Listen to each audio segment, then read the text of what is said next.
Welcome to Dayspring Trailers. Today we're looking at a 2026 Cargo King Lancer 6x12 trailer. This trailer is sitting on a 3,500 pound axle with 15-inch tires, finished in white, has 6 inches of extra height, has a diamond plate up front. Nice thing about this trailer, it's made of square tube construction inside and all aluminum outside, aluminum skin and aluminum roof. Finished with LED lights, nice man door here with a nice hardy bar lock on it. As you can see, if you walk around back, this one is a ramp door. As you can see, all finished, the beautiful LED tail lights, big LED light up there, license plate light down there. Let me go up front here so I could turn on the dome light inside so we can take a look at that. All right, I'm gonna walk around here. Ramp is nice and easy to pull down.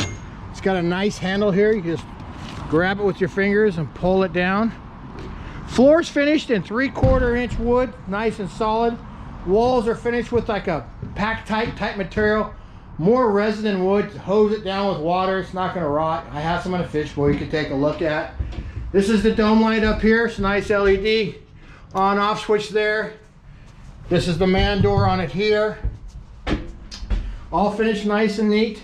Nice entry level trailer. One thing I really want to point out is, see, this is a solid square tube construction. A lot of our competition uses a product called C-channel, and they have to hammer plywood between the roof rafters to stop it from collapsing. This is solid square tube. It's got going anywhere. Same thing in the walls. Good solid heavy duty construction. Long lasting trailer. Spring assist back door. Let me go ahead and close this back up. If you have questions about this trailer or any other trailers, go to our website at dayspringtrailers.com or call us at 503-666-7300. Thank you very much and have a wonderful day.